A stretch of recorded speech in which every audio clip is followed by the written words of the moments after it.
Friends, তো আজকে আবার নিয়ে চলে এসেছি একটা নতুন রান্নার রেসিপি নিয়ে। আমি ফার্স্ট টাইম ট্রাই করবো, খুব ভয়ে আছি। তো তোমাদের ফার্স্টে দেখিয়ে দিই। এখানে কিছু একটা পেঁয়াজ গোটা কুচানো আছে, একটা গোটা টমেটো কাটা আছে, এখানে কিছুটা আলু আছে, আর এখানে অল্প একটু চালমগজ আর গোটা 4-5টা কাজু ভিজানো আছে। আর ফার্স্ট অফ অল এখানটা আছে, এটা হলো এই যে একদম মাটনটা একটু প্রেশারে সেদ্ধ করে নিলাম। এবার হলো রান্না করব। তো চলো রান্নাটা স্টার্ট করি। একটু সেদ্ধ করে নিয়েছি, আদা রসুন বাটা আর গোলমরিচ গুঁড়ো আর টক দই দিয়ে একটু সেদ্ধ করে নিলাম, আর ঢাকা দিলাম। আর এখানে পেস্ট করে নিয়েছি পেঁয়াজ টমেটো, আর 3টে পেঁয়াজ, একটা গোটা টমেটো আর 3টে কাঁচা লঙ্কা দিয়ে। এই হচ্ছে উপকরণ। তো চলো রান্নাবান্না স্টার্ট করি। আলু ভাজবো, তো করতে থাকি। চলো তোমাদেরকে দেখাচ্ছি। ফার্স্ট টাইম আমি মাটন রান্না করবো, তো চলো দেখাই।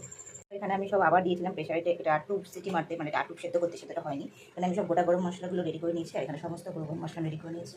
আর এবারে এখানে তেলটা গরম হচ্ছে, আমি এখানে ভাজবো হলো ফার্স্ট অফ অল আলু। তো চলো, তো দেখো আমি এখানে আবার ইন্ডাকশানে বসিয়ে দিয়েছি। ইন্ডাকশানে রান্নাটা করবো, আলুটা গ্যাসে ভাজলাম, জানো তো এখন গ্যাসের খুব ক্রাইসিস। তো যাই হোক, ইন্ডাকশানে রান্না করি। আলুটা ভাজা হয়ে গেছে, এই হলো আমার আলু, আমার দেখিলাম অল্প কটা। আর এখানে কিছুটা মাংসটা সেদ্ধ করে নিয়েছি, মশলা সেদ্ধ হয়ে গেছে।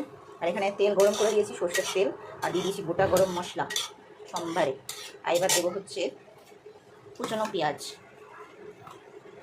দেবো। দেখো পেঁয়াজের কালারটা হালকা হালকা চেঞ্জ হয়ে যাচ্ছে, হালকা হালকা চেঞ্জ হয়েছে। এইবার আমি দেবো হলো এই পেঁয়াজ বাটাটা। এখানে পেঁয়াজ টমেটো কাঁচা লঙ্কা বাটা আছে, যেটা আমি কিনা দিয়ে দেবো। 3টে মতো কাঁচা লঙ্কা দেওয়া আছে, জানি না কতটা ঝাল হবে, তো চলো দিয়ে দিই।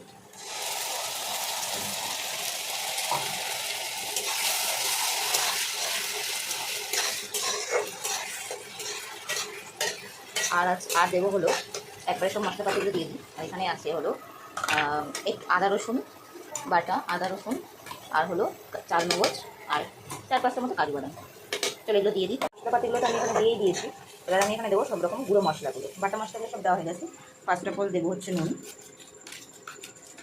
একটু কমই আছে, আবার এখন দিই, পরে লাগলে আবার দেবো। সরি,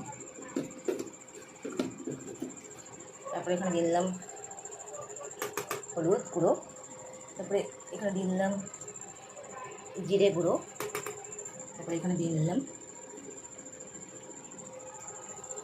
ধনে গুঁড়ো।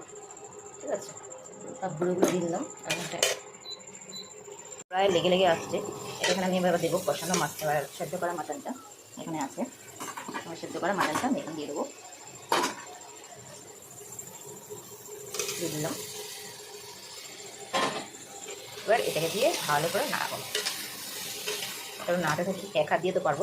এখানে দেখো আমি আলু দিয়ে দিয়েছি, দেখো তেল বেরোচ্ছে, তেল বেরোতে শুরু হয়ে গেছে অলমোস্ট। বেশ লেগে লেগে যাচ্ছে, অনেকটা বাড়ানো আছে, কারণ দেরি হয়ে যাচ্ছে আমার রান্নাটা করতে। আমি একটু রাতে শুরু করেছি, তাতেই করছি, তাতে আমরা মাটন দিয়ে খাবো। তো টেক্সচার কারণটা এরকম এসছে, অনেকক্ষণ ধরে অল্প অল্প অল্প অল্প করে জল দিয়ে কষাতে টেক্সচার কারণটা অনেকটা এরকম এসছে। তো এখানে এই মাটনের সেদ্ধ করা স্টকটা আছে, সেদ্ধ করা জলটা আছে, এটাকে আমি একটু গরম করবো। গরম করে আমি এবার এটা মধ্যে দেবো, গরম করে দিতে হবে স্টকটা, গরম করে তারপরে এটা মধ্যে দেবো। দেখো আমি এখানে জলটা দিয়ে দিচ্ছি, এই স্টকটা ছিল প্রেশার কুকারে, সেই জলটা দিয়ে দিচ্ছি একটু গরম করে, প্রেশারে একটু গরম করে নিলাম। গরম করে আমি এটা দিয়ে দিচ্ছি, এটা ফুটতে শুরু হয়ে গেছে। আপাতত এটা প্রেশারেই রয়েছে, যাতে রান্না হয়। তো সেটার মধ্যে দেখো দিয়ে দিচ্ছি। এবার দেখো আমি দিচ্ছি হলো কাশ্মীরি রেড চিলি, একটু কালারের জন্য। ঝালটা সামান্য খাই, তো সামান্যই দিয়েছি। আমি একটু ঝাল কমই খাই, আমি আমার বল খাবো। তো আজকে তো কাশ্মীর মতো খায় না, তো একটু কালারের জন্য কাশ্মীরি রেড চিলি দিলাম।